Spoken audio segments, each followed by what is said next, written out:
Museum Committee, I'd like to extend a very warm welcome to everyone here today, in particular to those who've travelled quite a distance, a very special Céad Míle Fáilte. I know for some of you it might be your first time to the museum and the garden, so there's a very special warm welcome to you. This weekend's kind of ceremonies, in a sense, marks the 107th anniversary of the death of Francis Ledwidge. And I know I've kind of mentioned before, as we kind of gather here in the relative peace and tranquility of the museum kind of garden and surroundings, I'm always struck by the contrast and compared to, obviously the fields of World War I and the battlefields of kind of France and Belgium, and ultimately then in terms of where Francis Ledwidge lost his life in the Battle of Ypres in 1917. So I'm always kind of struck by that incredible kind of contrast in terms of peace and tranquility of his home place as we gather here, and then ultimately where he met his ultimate demise in 1917. Today, in the last few weeks, we've also marked the first anniversary of the passing of Joe Ledwidge, nephew of Francis Ledwidge. Joe would have been well known to many of us around the village. He was a wonderful kind of character, took a great interest in kind of Ledwidge Day, followed everything that in terms of the museum kind of committee was doing, and indeed provided musical entertainment on many occasions on Ledwidge Days. And on his first anniversary, it's important that we kind of mark his kind of passing then as well. So today's ceremony, in a sense, we'll have a mix of kind of poetry reading and some kind of music. So we're delighted to welcome again our fantastic friend Paddy Riley. You've already heard Paddy playing a few tunes, and he'll continue in the course of the afternoon then as well. When I was young, I had a care, lest I should cheat me of my share, of that which makes it sweet to strive, for life and dying still survive. A name in sunshine written higher than lark or poet dare aspire. But I grew weary doing well, besides 'twas sweeter in that hell, down with the loud banditti people, who robbed the orchards, climbed the steeple, for jackdaws' eggs, and made the cock crow ere 'twas daylight on the clock. I was so very bad, the neighbours spoke of me at their daily labours, and now I'm drinking wine in France, the helpless child of circumstance. Tomorrow will be loud with war, how will I be accounted for? It is too late now to retrieve a fallen dream, too late to grieve a name unmade, but not too late to thank the gods for what is great. A keen-edged sword, a soldier's heart, is greater than a poet's art, and greater than a poet's fame, a little grave that has no name, whence honour turns away in shame. Thank you. He will not come, and still I wait. He whistles at another gate, where angels listen. I know he will not come, yet if I go, how shall I know he did not pass, barefooted in the flowery grass? The moon leans on one silver horn, above the silhouettes of morn, and from the nest sills finches whistle, or stooping pluck the downy thistle. How is morn so gay and fair, without his whistling in its air? The world is calling, I must go. How shall I know he did not pass, barefooted in the shining grass? Home by Francis Ledwidge. A burst of sudden wings at dawn, faint voices in a dreamy noon, evenings of mist and murmurings, and nights with rainbows of the moon. And through these things a woodway dim, and waters dim, and slow sheep seen, on uphill paths that wind away, through summer sounds and harvest green. This is a song a robin sang this morning on a broken tree. It was about the little fields that call across the world to me. And finally, I'm just going to read a piece that Lord Dunsany wrote in the Irish Times. I never wished to handicap him by exaggerated praise, but now that no mistake of mine can hurt him, if mistake it be, I give my opinion that if Ledwidge had lived, this lover of all seasons in which the blackbird sings would have surpassed even Burns, and Ireland would have lawfully claimed, as she may do even yet, the greatest of peasant singers.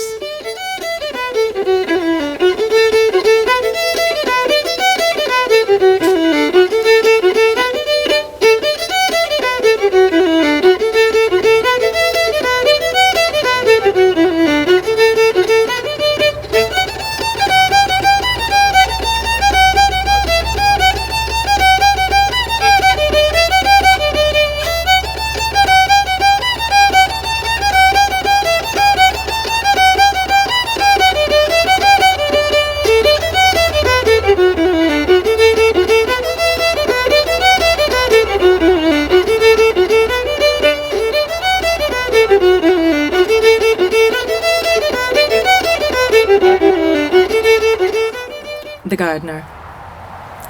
Among the flowers, like flowers, her slow hands move, easing a muffled bell or stooping low, to help sweet roses climb the stakes above, where pansies stare and seem to whisper low. Like gaudy butterflies her sweet peas blow, filling the garden with dim rustlings. Clear on the sweet book she reads how long ago there was a garden to a woman dear. She makes her life one grand beatitude of love and peace, and with contented eyes she sees not in the whole world mean or rude, and her small lot she trebly multiplies. And when the darkness muffles up the skies, still to be happy is her sole desire. She sings sweet songs about a great emprise, and sees a garden blowing in the fire. A broad field at a wood's high end. Daylight out and the stars half lit. And let the dark winged bat go flit about the river's wide blue bend. To a linnet in a cage. When spring is in the fields that stain your wing, and the blue distance is alive with song, and finny quiets of the gabbling spring rock lilies red and long. At dewy daybreak I will set you free, in ferny turnings of the woodbine lane, where faint-voiced echoes leave and cross and lee the hilly, swollen plain. In draughty houses you forgot your tune, the modulator of the changing hours. You want the wide air of the moody noon and the slanting evening showers. So I will loose you and your songs will fall, when morn is white upon the dewy flame, the pain across my eyelids, and my soul recall from worlds of sleeping pain. Thank you. All the dead kings came to me at Rosnaree, where I was dreaming. A few stars glimmered through the morn, and down the thorn the dews were streaming. And every dead king had a story of ancient glory, sweetly told. It was too early for the lark, but the starry dark had tints of gold. I listened to the sorrows three of that era passed into song. A cock crowed near a hazel croft, and up aloft dim larks winged strong. And I too told the kings a story of later glory, her fourth sorrow. There was a sound like moving shields in high green fields and the lowland furrow. And one said, "We who yet are kings have heard these things lamenting inly. Sweet music flowed from many a bill, and on the hill the morn stood queenly." And one said, "Over is the singing and bell bough ringing whence we come. With heavy hearts we'll thread the shadows, in honey meadows birds are dumb." And one said, "Since the poets perished and all they cherished in the way, their thoughts unsung, like petal showers inflame the hours of blue and grey." And one said, "A loud tramp of men we'll hear again at Rosnaree, A bomb burst near me where I lay. I woke. 'Twas day in Picardy. June, broom out the floor now and lay the fender by, and plant this bee-sucked bough of woodbine there, and let the window down. The butterfly floats in upon the sunbeam, and the fair tanned face of June, the nomad gypsy, laughs above her widespread wares, the while she tells the farmer's fortunes in the fields, and quaffs the water from the spider-peopled wells. The hedges are all drowned in green grass seas, and bobbing poppies flare like Elmo's light, while siren-like the pollen-stained bees drone in the clover depths, and up the height the cuckoo's voice is hoarse and broke with joy, and on the lowland crops the crows make raid, nor fear the clappers of the farmer's boy who sleeps like drunken Noah in the shade. And loop this red rose in that hazel ring that snares your little ear, for June is short, and we must joy in it and dance and sing, and from her bounty draw her rosy worth. Aye, soon the swallows will be flying south, the wind wheel north to gather in the snow. Even the roses spilt on youth's red mouth will soon blow down the road all roses go. Thank you.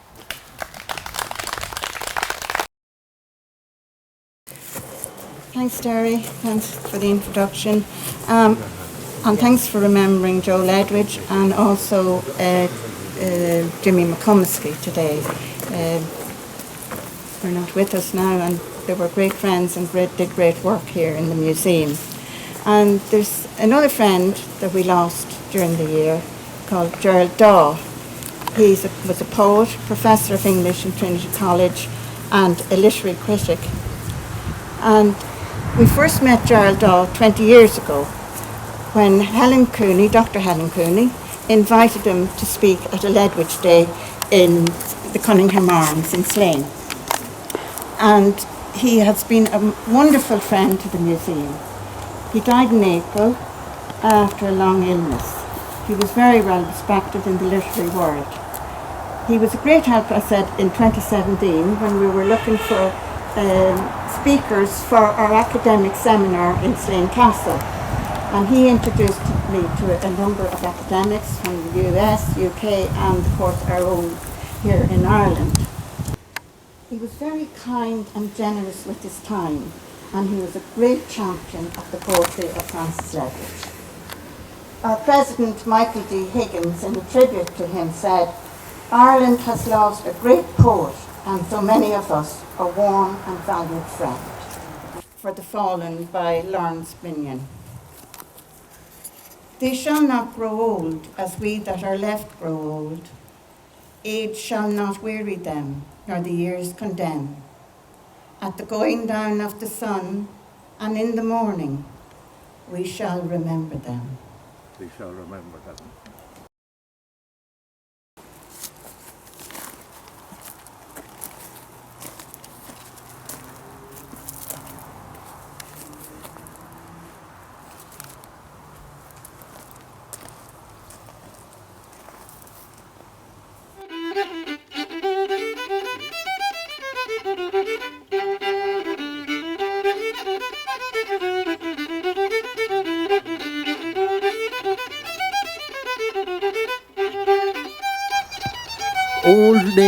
Old Lame Bridget doesn't hear fairy music in the grass when the gloaming's on the mere and the shadow people pass. Never hears their soft grey feet coming from the village street just beyond the parson's wall, where the clover globes are sweet and the mushroom's parasol opens in the moonlit rain. Every night I hear them call, from their long and merry train. Old lame Bridget says to me, "It is just your fancy, child." She cannot believe I see laughing faces in the wild, hands that glisten in the sedge, drooping at the water's edge, where the finny minnows quiver, shaping on a blue wave's ledge, bubble foam to sail the river. And the sunny hands to me beckon ever, beckon ever.